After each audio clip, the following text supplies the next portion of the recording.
guys, ส nice วั to สดีครับ meet มาลี you. Hello สวัสดี guys ส ค่ะ วัสดีครับเพลินใช่ไหม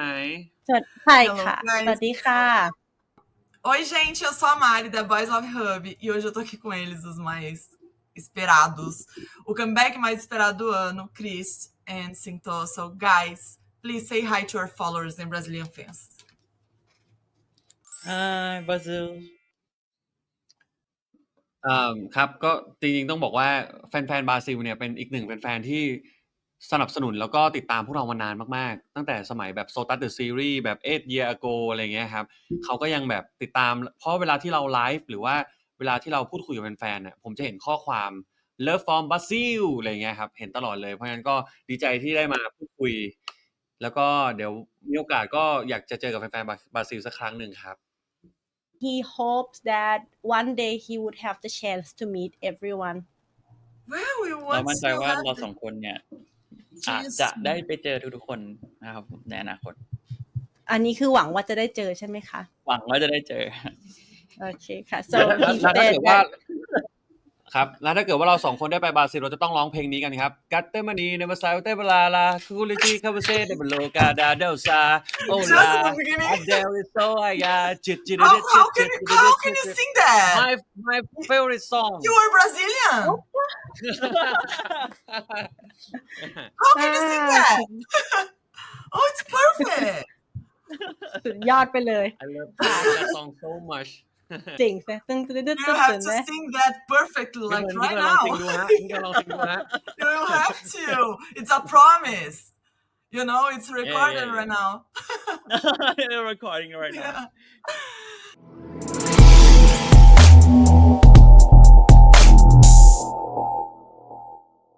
I will start just asking you. So right now and here, Brazilian, it's like Sotos is a very nostalgic feeling for us because it's one of the first BLs from everyone here. So yeah, this comeback is something that we are waiting for. So Sotos was a series that marked the fans and the career of both of you, of course. So it's a series that serves an emotional memory for us, for the fans right now. So I would like to start by asking each of you coming back to acting together right now, and after so many years, what is the biggest change in you as actors from Sotos to now, the X Morning? จริงๆต้องบอกว่าขอบคุณ Sodas The Series มากนะครับเพราะว่าซีรีส์เรื่องนี้เลยเนี่ยทำให้เรามีโอกาสได้เดินทางมันเป็นเหมือนการ journey นะเป็นเหมือนการเดินทางการผจญภัยของพวกเราอะไรอย่างเงี้ยครับพวกเรามีโอกาสได้ไปเจอแฟนๆหลากหลายประเทศมากๆเลยใช่แต่ว่ายังไม่เคยมีโอกาสได้เจอแฟนๆบราซิลเลยนะซึ่งรอมากๆก็ได้กลับมาเจอกันใหม่กับซีรีส์เรื่อง The X Morning เนี่ยก็หวังว่าซีรีส์เรื่องนี้จะเป็นการเดินทางใหม่เป็น new journey ของพวกเราที่จะทำให้พวกเรามีโอกาสได้ไปพบเจอกับแฟนๆมากมายแล้วก็แฟนๆบราซิลด้วยอะไรเงี้ยครับมีความทรงจำอยู่ใน Sotas The Series เยอะมากเป็นการเดินทางตลอดแบบ10ปีที่พวกเราแบบมีซีรีส์เรื่องเดียวแต่พวกเราก็ได้ทำกิจกรรมเยอะมากครับสนุกมากๆใช่ครับผม so he's very happy about it Okay, we are very happy too, actually. We are very happy too. And Sinto? ผมเหรอก็ตั้งแต่โซตัสมาจนถึง The X Morning เนี่ยสิ่งที่เติบโตมากๆเลยคือหนึ่งเรื่องประสบการณ์ของเราสองคนเป็นประสบการณ์ทางการทำงานทั้งการแสดงทั้งในด้านอื่นๆอะไรอย่างเงี้ยครับผมแล้วก็คิดว่ามันสิ่งที่เพิ่มขึ้นมันคือความสุขความสบายใจที่จะได้ทำงานตรงนี้ด้วยครับผมและหวังว่าในอนาคตจะมีโอกาสได้แบบเจอแฟนๆที่หลากหลายมาก So, guys, it's a hard question. If you could act in Sotos again with today's maturity, with your head today, so would you do anything differently in your playing? เอาจริงๆผมอะไม่อยากเปลี่ยนแปลงอะไรเลยเพราะว่าบางทีที่โซตัสเป็นที่ชอบของคนมากมายขนาดนั้นน่ะอาจจะเป็นเพราะความเป็นธรรมชาติของการแสดงของเราสองคนด้วยก็เป็นได้ถ้าเอาประสบการณ์จากทุกวันนี้ที่เรารู้สึกว่าเราทำการแสดงมาเป็น10 ปีแล้วเนี่ยกลับไปใช้กับโซตัสเราก็กลัวว่าคาแรคเตอร์เดิมๆที่ทุกคนชอบกันเขาอาจจะแบบไม่ชอบเราในเวอร์ชันปัจจุบันไปแสดงก็ได้อะไรเงี้ย เหมือนกันครับรู้สึกว่าไม่ได้อยากเปลี่ยนอะไรเลยครับ ถ้าย้อนกลับไปได้น่าจะไปย้อนกลับไปเพื่อไป enjoy the moment มากกว่า ไม่น่าจะอยากปรับเปลี่ยนอะไร เพราะว่าที่ผ่านมาผมรู้สึกว่าโซตัสสมบูรณ์แบบในแบบของมันอยู่แล้วอะไรเงี้ยครับ ใช่ Yeah, yeah. It's a good answer. It's a good answer. I'm very happy with it. So, guys, after so many years in the BL industry, what do you think has changed for the best? And what do you think could still change for the better? สิ่งหนึ่งที่ผมชอบแล้วก็เห็นความเปลี่ยนแปลงคือในทุกวันนี้คนรับรู้แล้วก็ยอมรับได้กับการมีซีรีส์ BL แล้วก็มีกับความรัก boy love girl love มากขึ้นเป็นอิสระมากขึ้นแต่ผมว่าเราสามารถทำความเข้าใจกันได้มากกว่านี้ไม่ใช่แค่ยอมรับอย่างเดียวว่ามีอยู่ Yeah, I agree. ครับผมก็สำหรับของคริสคิดรู้สึกว่าซีรีส์ Y เป็นเหมือนสื่อกลางแทนการทำความรู้จักกันของคนที่อยู่ไกลกันซีรีส์ Y ทำให้คนรู้จักประเทศไทยมากขึ้นรู้จักไทยอาร์ติสต์มากขึ้นอะไรเงี้ยครับแล้วก็ซีรีส์ Y เป็นตัวแทนความรักของคู่รัก LGBT ด้วยละกันแล้วก็รู้สึกว่าเพราะว่าเรามีซีรีส์เรื่องพวกนี้มันก็ทำให้การยอมรับการถูกมองเห็นเป็นที่ยอมรับของทุกๆคนเนี่ยในความรักแบบนี้มันก็ง่ายขึ้นด้วยแล้วก็ที่สำคัญเลยคือผมรู้สึกว่าซีรีส์ Y ของไทยเป็นอีกหนึ่งซอฟต์พาวเวอร์ที่ทำให้หลากหลายประเทศรู้จักนักแสดงไทยของเราด้วยอะไรเงี้ยครับใช่ So, guys, what was your first reaction to receiving the script of The Next Morning? ก็น่าสนุกดีครับ เพราะว่านอกจากความรักของตัวละครแล้วมันยังมีเรื่องของการทำข่าว การเป็นนักข่าว ต้องทำเรื่องเกี่ยวกับการรายงานข่าวค่อนข้างเยอะอะไรเงี้ยครับ ก็เป็นความท้าทายดี เพราะว่าเราเคยเป็นพิธีกรมาก่อนเนาะ แต่เราก็รู้สึกว่าการเป็นพิธีกรกับการเป็นนักข่าว มันคล้ายกันแต่มันก็ไม่ได้เหมือนกันขนาดนั้นอะไรเงี้ย ก็รู้สึกว่าการเป็นนักข่าวก็เป็นอีกการเรียนรู้หนึ่ง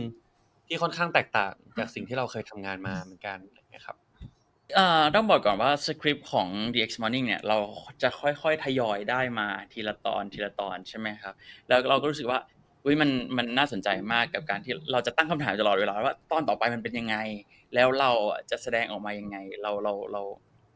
ค่อนข้างที่จะอยากรู้ถึงเบื้องหลังของตัวละครมากๆเลยว่าถ้าเกิดว่ามันเลิกกันเพราะเหตุผลเนี้ยในอนาคตมันจะสามารถกลับมาทำงานร่วมกันด้วยเหตุผลไหนได้อีกอะไรเงี้ยครับมันค่อนข้างที่จะตื่นเต้นแล้วก็รอคอยในสคริปต์ต่อไปมากๆ Let them know that in Brazil, the first reaction was the same as a World Cup final. Like everyone is very crazy about it. เขาบอกว่าที่บราซิลอะค่ะทุกคนตื่นเต้นมากๆเลยเปรียบได้กับเหมือนกับเป็นFinal World Cup เลยค่ะแบบทุกคนตื่นเต้นมากเลยดีใจมาก ครับว้าว Yeah. Brasil!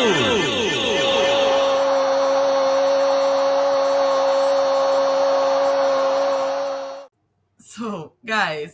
and we have heard that the series is quite similar to a real life story.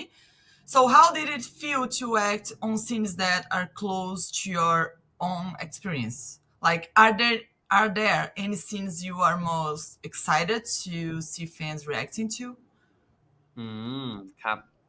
เหมือนกับชีวิตจริงมันก็ง่ายในการเล่นเลยครับมันก็ทำให้พวกเราไม่ต้องทำการบ้านเยอะมากเพราะว่าหลายๆอย่างมันก็รีเลทมาจาก